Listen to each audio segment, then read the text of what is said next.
어제 뉴스를 보니까 그 사이판에서 큰 태풍이 불어서 큰 피해를 입었더라고요. 근데 거기에 관광을 갔던 우리나라 사람들, 또 그곳에 살던 우리 교민들을 민항기도 보냈지만 군용기까지 보내서 전부 다 어제까지 철수를 시켰다고 그래요. 그때 그 모습을 보면서 오늘 시편 46편이 생각이 났습니다. 그들이 대한민국이 있기 때문에 그 위험 가운데서 우리 국민들은 쏙 뽑아왔거든요. 그 위험 속에서 건져냈습니다. 근데 만약에 국가가 비행기도 없고 또 그럴 만한 능력도 없고 자국민이 위험을 당해도 어떻게 도와줄 수 없을 만큼 연약한 국가라면 국민들이 어떻게 했습니까? 지금 미국 사람들이 당당한 이유가 뭐냐면요, 막강한 미국 정부가 있기 때문이에요. 그들은 어디를 가도 겁날 게 없는 것이 어느 나라든 어떤 단체든 미국 사람 하나를 체포해 간다든지 가면 기필코 어떤 방법이든지 그 국민을 찾아오고야 맙니다. 포기하는 법이 없습니다. 그 많은 돈을 들여서라도 기필코 자국민을 찾아온다. 이것이 미국 정부의 첫 번째 정책입니다. 그러니까 미국 사람 하나를 체포한다든지 아니면 납치한다든지 하는 것은 누구랑 싸우는 거냐면 미국 정부랑 싸우는 겁니다. 그러니 누가 이기겠습니까? 결국은 납치해봤자 큰 피해를 당할 수밖에 없으니까 미국 사람은 쉽게 건드리지 못하는 겁니다. 오늘 우리도 마찬가지입니다. 우리가 이 세상 살다 보면 영적인 전쟁을 수시로 해야 되거든요. 그런데 우리가 싸우는 방법이 두 가지입니다. 두 가지. 하나는 하나님 나라의 막강한 힘의 지원을 받고 나가 싸우는 것이고, 또 하나는 아무 도움 없이 자기 혼자 뛰어들어가서 혼자 힘으로 싸우는 방법이 있고요. 영적인 전쟁에서, 마귀와의 전쟁에서 내가 혼자 뛰어나가 싸운다. 이건 결코 이길 수가 없습니다. 백전백패입니다. 싸우나 마나 집니다. 그런데 하나님 나라의 막강한 힘의 지원을 받고 나가 싸우면 백전백승입니다. 이게 영적 전쟁하는 방법을 우리가 꼭 알아야 되겠습니다. 그러니까 혼자 힘으로는 절대로 원수를 이길 수가 없다. 하지만 우리는 막강한 하나님 나라의 군대의 지원을 받고 싸우는 군사들이다. 그렇게 생각하고 영적 전투를 날마다 해야 합니다. 예수님이 이 세상에서 일하실 때도 가만히 보면 예수님은 어떤 일을 하시든지 결코 혼자 하지 않았습니다.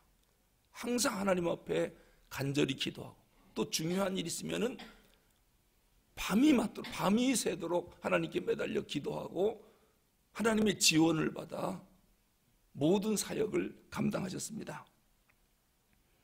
예수님이 기도도 하지 않고 하나님의 지원을 받지 않고 하늘나라의 지원을 받지 않고 혼자 일하신 적이 없습니다. 우리도 하루하루를 살 때 그렇게 살아야 됩니다. 혼자서는 이 세상을 이길 수가 없지요. 하늘의 수많은 천군 천사들의 지원, 그리고 하나님의 무전 지시, 이것을 날마다 받으면서 무슨 일을 해도 해야 이길 수가 있는 것입니다. 그러니까 순간순간 하나님의 도움을 구하십시오. 이 무전기가 꺼져 있으면 영적 전쟁에서 상당히 심각한 것입니다. 미국이 전쟁할 때 보면요, 그 막강한 화력을 막 쏟아부을 때 어떻게 쏟아붓느냐, 무전병이 무전을 칩니다. 여기에 적군에게 포위되어 있습니다 하면은 공군이 날아갑니다. 그래서 무전 지시대로 초토화를 만들어 놓습니다. 그리고 지상군이 올라가서 그들을, 포로를 데리고 나옵니다. 그런데 문제는 이 무전기가 꺼져 있으면 전쟁에서 그건 죽은 거나 다름없습니다. 우리가 하루하루를 살면서 하늘을 향하여 무전기를 항상 켜놔야 됩니다. 무슨 일을 하려고 하면 주님, 지금 무슨 일을 하려고 합니다. 주님, 지금 누구를 만나려고 합니다. 내 힘으로 안 됩니다. 내 지혜와 내 경험으로 안 됩니다. 하나님이 감동 주시고 하나님이 도와주셔야 됩니다. 이렇게 하늘의 도움을 계속 요청해야 됩니다. 그래야 영적 분별력이 있고 영감이 떠오르는 거거든요. 순간순간 대답할 말을 성령께서 알려주시는 거거든요. 그래야 어떠한 일이 우리가 이길 수가 있는 것이죠.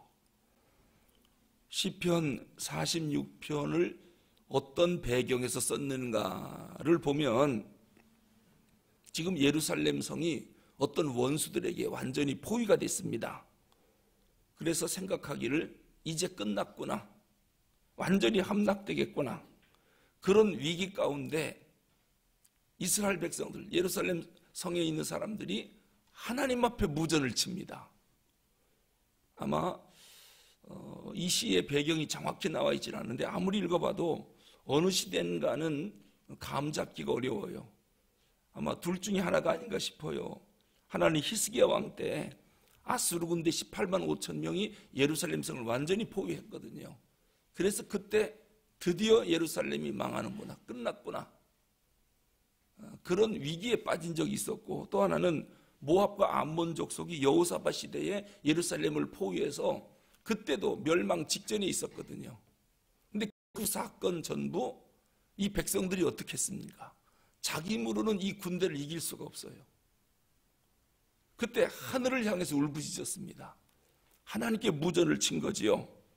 그랬더니 하나님이 기적적인 방법으로 하루아침에 18만 5천 명을 쓸어버렸고요. 하나님의 전쟁 방법은 간단합니다. 여호사밧 때에도 모압과 암몬 족속을 하루아침에 쓸어버렸습니다. 하나님의 군대가 개입한 것이지요. 마찬가지입니다. 우리가 혼자가 아니다라고 하는 거, 이 영적인 전쟁, 인생을 살아가는데 나 혼자가 결코 아니다라고 하는 거, 인생 싸움에서 혼자 싸우는 외로운 싸움이 아니라고 하는 거. 그런데 하나님의 도움을 받을 줄 모르는 사람들은 항상 자기 혼자인 줄 알아요. 돕는 자도 없고 협력할 자도 없고 기댈 언덕도 없고 하나님, 나는 나밖에 없습니다. 마치 이스라엘이 수리아와 전쟁을 벌일 때 아주 수리아와는 아주 철천지 원수가 아닙니까? 그때 엘리사 선지자가 게하시가 하는 말을 듣고 뭐라고 그랬습니까? 게하시가 우리는 이제 망했습니다. 아무도 없습니다. 우리밖에 없습니다. 그때 그런 소리 하지 마라. 우리를 돕는 자가 있다. 그리고 하늘을 향해 기도합니다. 그때 게하시의 눈이 열리잖아요. 그랬더니 하늘에 뭐가 있습니까? 불말과 불병거가 준비되어 있는 걸 본 거예요.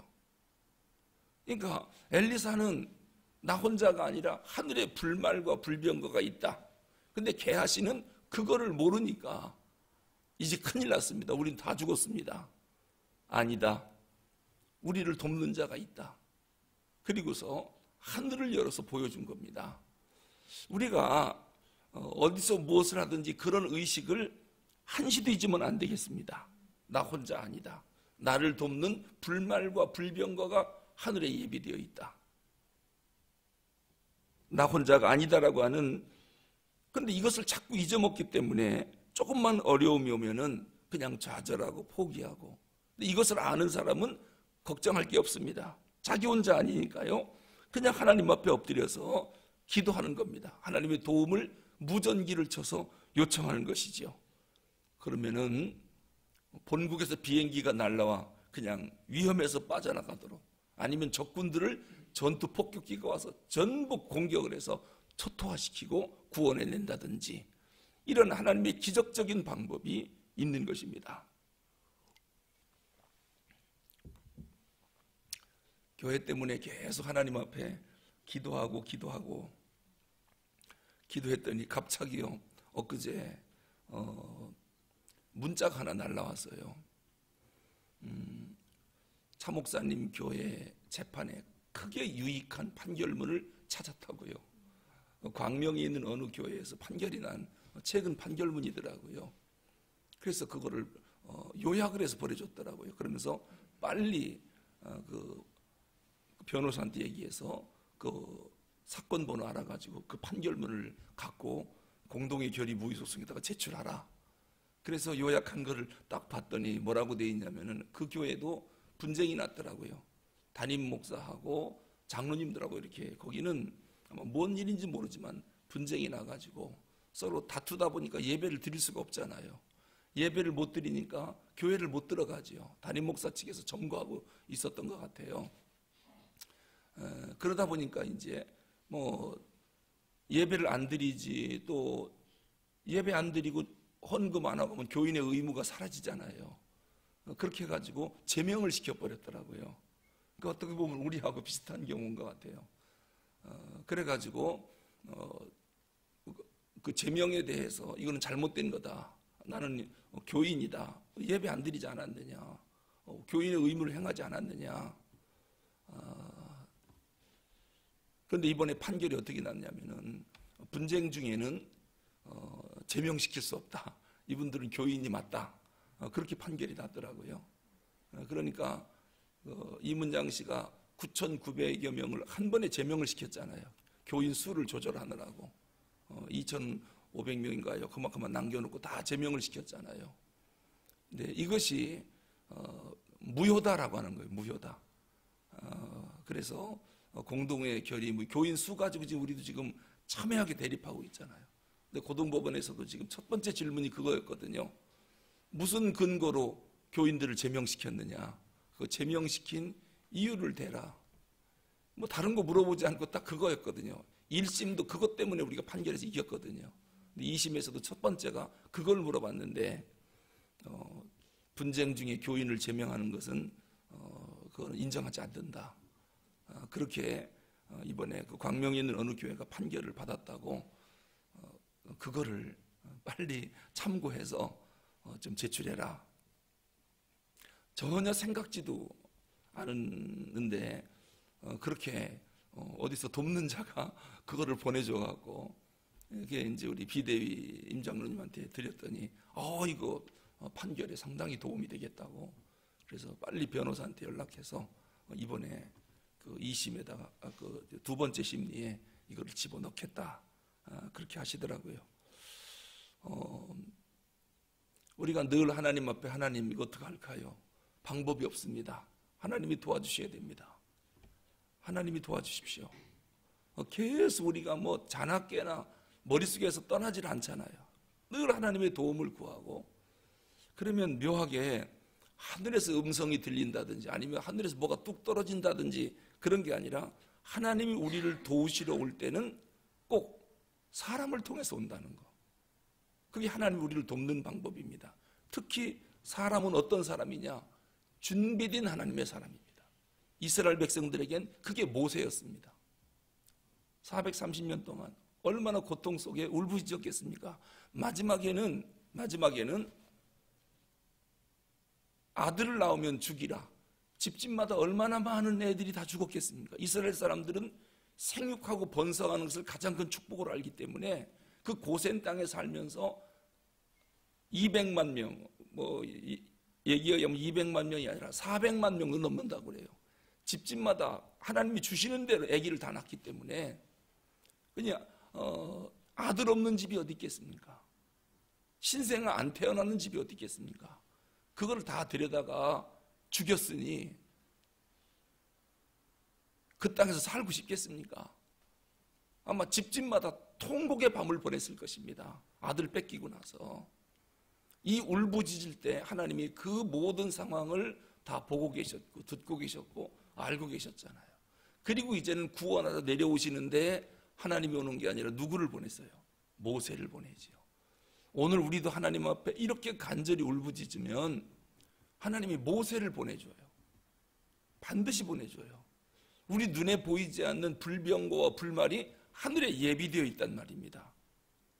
아수르 군대가 쳐들어왔을 때 히스기야 왕 하나님 앞에 울부짖으니까 18만 5천 명 아수르 군대가 그 다음날 눈 떠보니까 다 죽어 있잖아요.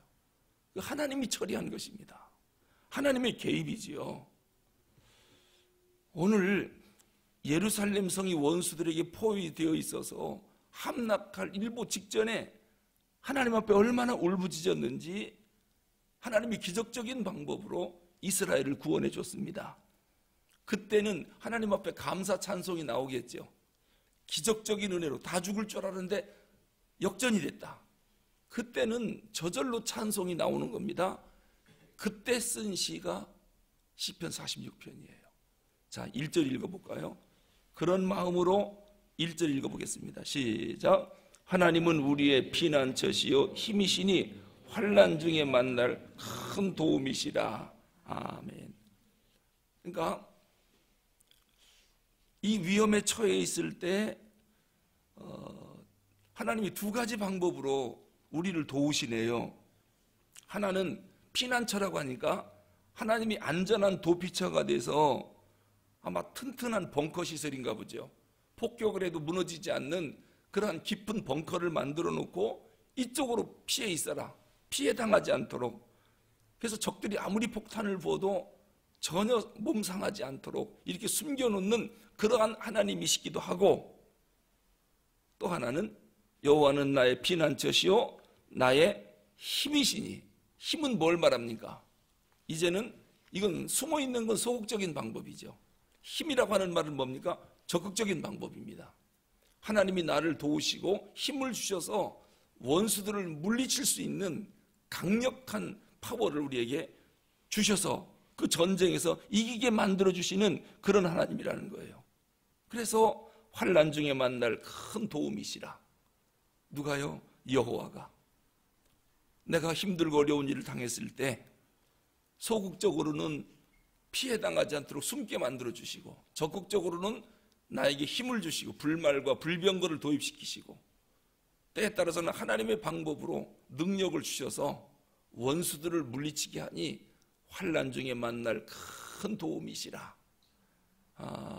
그런데 지금 다윗이 당한 이 상황이 어땠는지요? 2절에 보니까 땅이 변하든지 상이 흔들려 바닷 가운데 빠지든지 바닷물이 솟아나고 뛰놀든지 그것이 넘침으로 산이 흔들릴지라도 우리는 두려워하지 아니하리로다. 아마 이번 사이판에서 이런 일이 있었지 않나 싶어요. 땅이 변하고 산이 흔들린다. 바닷 가운데 빠진다. 아마 엄청난 지진이 일어나는 상황이겠죠. 아니, 산이 흔들려서 바닷속으로 빠져버렸다면 이 어떻게 된 일입니까? 이 천지가 완전히 뒤흔들려 버리는 거죠. 3절 바닷물이 솟아나고 뛰놀든지 그것이 넘침으로 산이 흔들릴지라도, 여러분 우리가 환난을 당해도 이렇게 큰 무서운 일을 당할 수 있습니까? 아마 이런 일 당하기는 쉽지 않을 겁니다. 이번 사이판도 지금 바람이 세게 불어서 그렇지 산이 없어져 바다로 빠지고 땅이 갈라져 막 바닷물이 솟아오르고 그렇겠습니까? 그런데 그렇게 심한 고통이 올지라도 우리는 두려워하지 아니하리로다. 요거 간증입니다. 아마 예루살렘 성이 포위됐을 때 이 지경이었던 것 같아요. 우리 끝났다. 그런데도 극적으로 이기고 나서 하나님을 찬송하면서 그래도 이제는 우리는 두려워하지 않을 거다. 절대로 무서워하지 않을 거다. 뭐 때문에 그럴까요? 하나님이 내 편이다. 하나님이 나와 함께 하신다. 이래서 오늘 46편 시를 하나님 앞에 감사하면서 쓴 시입니다. 오늘 하루를 살면서 만나야 할 사람도 많고 할 일도 많고 영적으로 싸워야 할 일도 많습니다. 그럴 때에 나 혼자가 아니다라고 하는 거, 항상 하나님 의식하고 하나님이 나를 위해서 예비해 놓으신 군대가 있다라고 하는 거예요. 나와 동행하는 불말과 불병거가 있다. 18만 5천 명이 달려든다 해도 난 이긴다. 왜냐? 여호와의 군대가 있기 때문이에요. 그러한 믿음으로 오늘도 승리하는 하루가 될 수 있기를 바랍니다. 기도하겠습니다. 하나님 아버지, 우리가 인생을 살다 보면 왜 여러 가지 일이 없겠습니까? 이 땅은 악한 어둠의 영들이 지배하고 공격하고 공중 권세 잡은 악한 마귀가 활동하고 있기 때문에 하나님의 자녀들을 호시탐탐 노리며 별의별 방법으로 시험에 빠뜨리고 곤경에 빠뜨리는 그러한 속에 우리가 살고 있습니다. 그런데 주님, 그럼에도 우리가 염려하지 않고 하나님을 기뻐하고 찬송합니다. 그것은 주께서 우리와 함께 하심입니다. 내 눈에 보이지 않지만 엘리사 눈에 보여서 게하시가 봤던 것처럼 나를 위해 예비해 놓으신 불말과 불병거가 있어서 원수들을 공격하는 것을 우리가 알고 있고 18만 5천 명이 달려든다 할지라도 걱정할 게 없는 것은 하나님의 방법으로 하루아침에 적들을 쓸어버리기 때문에 오늘 48편의 찬송을 우리도 부르게 될 줄로 믿습니다. 하나님은 환난 중에 만날 큰 도움이시라. 내 힘으로 안 될 때 하나님 개입해달라고 간절히 간구하면 하나님이 외면하지 않고 반드시 우리를 도우러 사람을 보내온다는 것, 하나님 그것을 믿습니다. 오늘도 기적을 체험하는 한 날이 되게 하여 주시옵소서. 우리 주 예수 그리스도 이름으로 기도하옵나이다.